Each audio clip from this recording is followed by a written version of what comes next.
خواب کا وحی سے کیا تعلق ہے؟ کیا یہ بات صحیح ہے کہ خواب وحی کا 40واں حصہ ہے؟ اس کی وضاحت فرما دیں۔ محمد عمیر شکارپور سے۔ جی، رسول اللہ صلی اللہ علیہ وسلم نے فرمایا، صحیح حدیث ہے کہ خواب نبوت کا 46واں حصہ ہے، ایک روایت میں 40واں حصہ ہے۔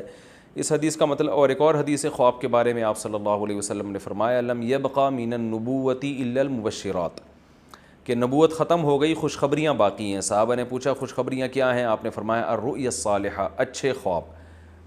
تو اس سے پتہ چلتا ہے کہ اچھا خواب جو ہے، جو سچا خواب ہم جسے کہتے ہیں، وہ نبوت کا 46واں حصہ ہے۔ اور نبی صلی اللہ علیہ وسلم نے یہ بھی فرمایا کہ قرب قیامت میں مومن کا خواب سچے ہوں گے۔ تو نبوت کا 46واں حصہ، اس کی بہت ساری تفسیریں کی گئی ہیں۔ جو مجھے زیادہ اچھی تفسیر لگتی ہے وہ یہ لگتی ہے کہ کیونکہ نبوت کا جو 100% نبوت ہے وہ تو جبریل وحی لے کر آتے ہیں، وہ 100% پکی چیز ہے۔ اور خواب نبوت کا 46واں حصہ کا مطلب یہ کہ اس وحی کو اگر آپ 46 حصوں میں ڈیوائڈ کریں تو، کیونکہ خواب بھی من جانب اللہ ہوتا ہے، کبھی شیطان کی طرف سے بھی ہوتا ہے تو اللہ کی طرف سے بھی ہوتا ہے، یعنی اس میں دنیا کے ظاہری اسباب کا دخل نہیں ہوتا۔ وہاں جو آپ کو نیوز مل رہی ہوتی ہیں وہ کوئی محکمہ موسمیات والوں نے یا کسی نیوز چینل نے نہیں بتائی ہوتی، اس کا ظاہری سبب نہیں ہوتا، وہ ڈائریکٹ اللہ کی طرف سے یا شیطان کی طرف سے۔ تو اس میں چونکہ اللہ کی طرف سے ہونے کا بھی امکان ہے، تو وہی کو اگر آپ 46 حصوں میں ڈیوائڈ کریں تو ایک حصہ صداقت خواب میں ہوتی ہے۔ ہر خواب میں اس کا امکان ہوتا ہے کہ یہ من جانب اللہ ہو، لیکن اتنا ہی امکان ہوتا ہے، اور بعض دفعہ وہ سچا نکل آتا ہے۔ تو اس لیے اس کو بالکل خواب کو کالعدم کرنا بھی ٹھیک نہیں ہے، لیکن 100% اس پہ اعتماد کرنا بھی ٹھیک نہیں ہے، کیونکہ عین وحی نہیں ہے بلکہ وحی کا 46واں حصہ ہے۔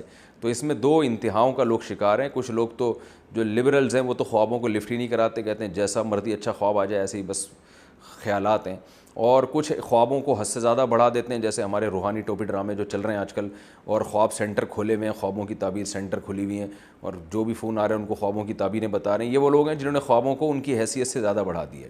تو ہمیشہ سچے خواب نہیں آتے، اکثر تو آپ کے دن بھر جو کام ہوتے ہیں وہ خواب میں آ رہے ہوتے ہیں آپ کو۔ تو ڈرانے خواب اس لیے آتے ہیں، رات کو پیٹ خراب ہوتا ہے، اس میں گیس ہوتی ہے، آپ جب دن میں پریشان ہوتے ہیں تو خواب بھی ویسے ہی آئیں گے آپ کو۔ بہوؤں کو سانسیں چڑیلوں کی شکل میں نظر آ رہی ہوتی ہیں خواب میں، وہ کوئی تعبیر نہیں ہوتی، اس لیے کہ وہ دن میں جس کو چڑیل سمجھتی ہیں خواب میں وہ چڑیل کی صورت میں آ جاتی ہے۔ تو یہ سب چیزیں تو ہمارے، یعنی یہ دن بھر کے جو اسباب اور اثرات ہیں نا ماحول کے، وہ ہم رات کو ہمارے دماغ پہ اس کے اثر پڑ رہا ہوتا ہے۔ تو اس طرح کے خوابوں کو لفٹ نہیں کرانی چاہیے۔ اکثر شادی شدہ خواتین کو جٹھانی سانپ کی شکل میں آ رہی ہوتی ہے، تو بلا وجہ اس کی تعبیریں پوچھ رہی ہیں۔ بھائی وہ سانپ اس لیے کہ وہ آپ کی جٹھانی ہے، وہ اگر آپ کی بہن ہوتی تو نہیں آتی سانپ کی شکل میں، پھر وہ خوبصورت فرشتے کی شکل میں آ رہی ہوتی۔ تو اس لیے ان چیزوں کو زیادہ لفٹ نہ کرائیں۔ لیکن بعض دفعہ واقعی خواب سچا بھی ہو جاتا ہے، اس کی تعبیر بھی ہوتی ہے، اور اس کی ایک بڑی علامت یہ ہے کہ انسان کو خود احساس ہوتا ہے یہ سچا خواب ہے، یہ کوئی معمول سے ہٹ کر کوئی بات ہے اور اس میں مجھے اللہ کی طرف سے کوئی گائیڈنس ملی ہے۔ تو اس میں پھر یہ ہے کہ اس میں چند شرطوں کے ساتھ اس پر عمل کیا جائے گا۔ اس کو پہلی بات شریعت کے خلاف نہ ہو۔ نبی صلی اللہ علیہ وسلم کی احادیث سے جو چیز ثابت ہے، فقہ سے جو چیز ثابت ہے، خواب اگر اس کے اگینسٹ ہے تو خواب کو رد کر دیا جائے گا، اور فقہا نے جو دین بیان کیا اس کو لیا جائے گا۔ کوئی کسی عمل کی فضیلت خواب سے ثابت نہیں ہوتی، کسی عمل کا مستحب ہونا بھی خواب سے ثابت نہیں ہوتا، کہ آپ کو خواب میں آ کے یہ کس فرشتے نے کہہ دیا کہ جو ہے نا آپ تہجد کے وقت 8 رکعتیں پڑھیں تو یہ ثواب ملے گا، تو وہ 8 رکعتوں کا الگ سے کوئی ثواب نہیں ہے، جو تہجد کی ہیں وہی ہیں۔ یا کسی کو آ کے بتا دیا کہ یہ والی تسبیح پڑھو گے تو یہ ثواب ملے گا، تو ثواب ملنا نہ ملنا یہ شرعی معاملہ ہے، یہ قرآن و سنت سے پتہ چلے گا، اس کو خوابوں سے کوئی تعلق نہیں ہے۔ آپ کو آ کے بتا دیا کہ فلاں مولانا صاحب ہے ان سے مسئلہ پوچھا کرو، وہ بالکل صحیح ہیں، تو آپ ان مولانا کی تحقیق کر لیں۔ اگر علماء کو ان پر مولانا پر اعتماد نہیں ہے تو پھر آپ خواب کی بیس پر ان پہ اعتماد نہیں کر سکتے، کیونکہ قرآن کیا کہہ رہا ہے، فاسألوا اہل الذکر ان کنتم لا تعلمون، علماء سے پوچھو۔ تو جب علماء کسی پر اعتماد نہیں کر رہے ہیں تو سارا دن آپ کو خواب میں بشارتیں ملتی رہیں کہ یہ بہت نیک ہے، یہ بڑے بزرگ ہیں، اس کی بزرگی پر یقین نہ کریں آپ، کیونکہ یہ علماء کے قول میں اور خواب میں جب تضاد ہو رہا ہے تو قرآن آپ کو علماء کے قول کی تقلید کا حکم دے رہا ہے۔ ایسے موقع پہ فاسألوا اہل الذکر، اہل علم سے رابطہ کرو۔ تو شرعی لوگ کیا کرتے ہیں، شرعی حدود سے تجاوز کرتے ہیں خوابوں کے معاملے میں، رشتے کر دیتے ہیں۔ وہ خواب آیا تو وہ لڑکا آیا تھا خواب میں کہ بالکل ایک خوبصورت فرشتے کی شکل میں، لہذا میری بیٹی کے لیے وہی مناسب ہے۔